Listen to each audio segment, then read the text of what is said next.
The film opens at the end of a nightmare. Police surround a suburban house. They bring a man out and he looks horrifying, skin covered in eruptions. He yells that the water is contaminated, that something is in it, but the officers treat him like a madman and shove him into a squad car. As the car pulls away, he stares out the window. Sprinklers run. Neighbors wash things down. People drink from outdoor hoses. To everyone else, it's normal. To him, it's disaster in plain sight. He tries to warn them, but it is already too late. Then the movie rewinds 6 months. We move to a Tennessee farm in the Crane household. Zach lives with his mother Frances, little sister Alice, Frances's husband Nathan, and Nathan's son Cyrus. Zach and Cyrus are stepbrothers. One morning, Zach is stuck doing farm work while Cyrus hangs around acting superior. Cyrus humiliates him and knocks him onto a cart full of animal waste. Zach snaps, they brawl, and Nathan breaks it up.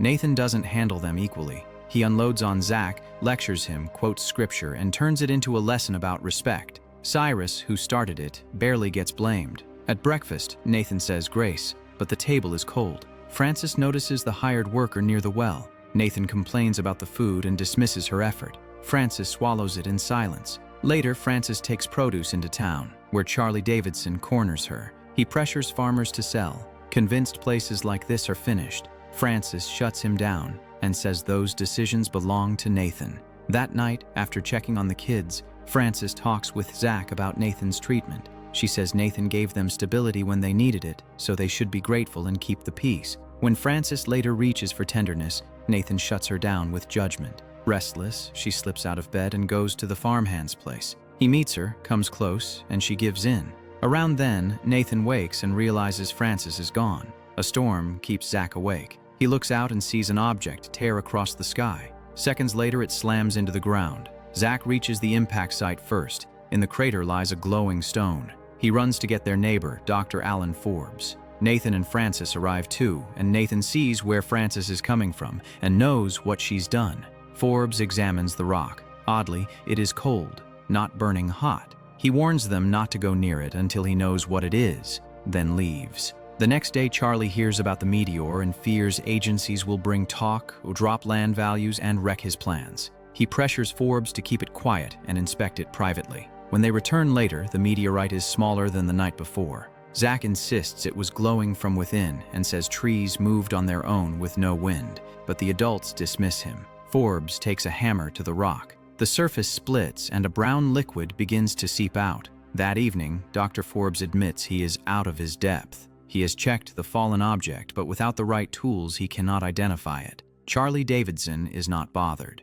If it is not giving off radiation, he sees no reason to alert anyone. Silence is better for business. He even leans on Forbes's wife to keep Forbes from calling outside authorities. That night, the object becomes active again. A glow builds inside it, and muddy brown matter leaks out, seeps into the earth, creeps toward the water channel, and disappears underground. Zach watches and knows whatever fell from the sky is spreading into the farm. In the morning, Forbes offers an excuse. Maybe it was not a meteorite. Maybe it was a discarded tank or industrial container that fell from a plane. He says the object is gone. The adults shrug it off. Zach only sees that none of them understand. Nathan believes the threat has passed and goes back to drawing water from the well and using it around the house. Now the contamination is no longer just in the crater. It is in daily life. In town, state official Carl Willis surveys the area for a reservoir, and Charlie's land buying is about getting ahead of that deal. He pushes Nathan to sell while Willis warns the project could be shut down if anyone turns it into a private money grab. Charlie brushes it off and tries to manage what Willis sees. Back on the farm, the changes look like a blessing. Frances finds vegetables bigger and healthier looking than ever. Then she cuts into them. A cabbage that looked perfect outside is rotten within. A tomato bursts with nasty liquid the moment the knife touches it. The crops are being twisted into something false, beautiful on the surface, ruined underneath. Zach wants proof, so he fills a bottle from a hose and seals it. Forbes knows he should have reported everything, but his wife pulls him toward the safer choice, promising a better life and warning that upsetting Charlie could cost them. Forbes starts slipping into denial. Dinner becomes another warning. Zach says the food tastes wrong and even the water seems off. Alice agrees the vegetables are unpleasant. Cyrus keeps eating and Frances insists the water cannot be the problem because they have lived with it for years. Yet Frances already looks affected. her face deteriorating, a large sore forming. Nathan refuses to listen and orders everyone to finish. Later, tending the orchard, Nathan praises God for what he thinks is a miracle harvest until Cyrus starts screaming. The horse suddenly turns violent. Cyrus ends up tangled near barbed wire and Nathan and Zach pull him free. Nathan blames Cyrus, but Cyrus insists the horse just lost control. Inside, Frances treats Cyrus's injuries, but her own condition worsens. She slips into a strange, distracted state and traces shapes on his skin, then snaps out of it and rushes away. Charlie shows up again. Nathan understands the Willis Dam plan and why Charlie wants the land, refuses to sell, and offers Charlie an apple. It looks flawless, but one bite reveals infestation crawling inside. Nathan cuts another and finds the same thing. Rich outside, filthy underneath. Then it turns to panic. Alice goes to feed the chickens and they turn on her. Zach, Cyrus, and Nathan fight their way in and drag her out. Afterward, Zach sees pale, murky fluid leaking from the dead chickens. Whatever entered the farm is moving through the water, the crops, the animals, and now the family itself. By now, the poison is no longer hidden in the soil.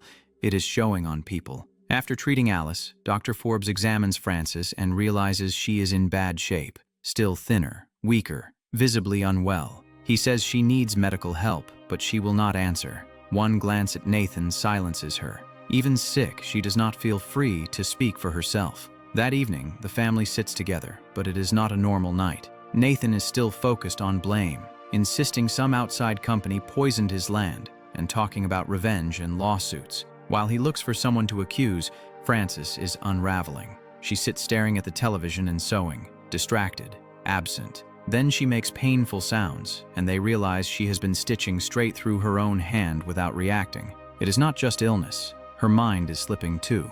Zach calls Forbes, but when the doctor arrives, Nathan and Cyrus close ranks and act like Zach exaggerated everything. Forbes leaves without the truth, and Nathan punishes Zach for speaking out. To Nathan, the crime is not the sickness.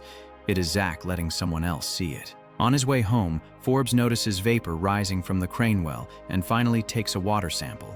The next day, State Inspector Mr. Willis comes by. Frances, no longer herself, rushes him with a knife. Nathan stops her, but the visit ends instantly. Forbes stops hesitating and sends the water for testing, even as the farm collapses. At dinner, Frances is almost unrecognizable, face covered with infected growths, speaking in fragments, grabbing food with her hands. Zach cannot bear watching. Nathan and Cyrus force normalcy. Nathan orders Zach to bring food to Alice. Zach pretends to obey, but dumps it away. Nothing from this house is safe. Then the nightmare spreads to the barn. Nathan finds the animals in decay, bodies breaking down, insects crawling from flesh. Nathan and Cyrus are under attack, and Cyrus shows symptoms too, the same sores appearing on him. That night, Nathan chooses religion over reality. He ties Frances to the bed and reads from the Bible, convinced this is God's punishment for her betrayal. He falls asleep. Frances gets loose. Zach hears a sound, goes downstairs, and meets what is left of his mother.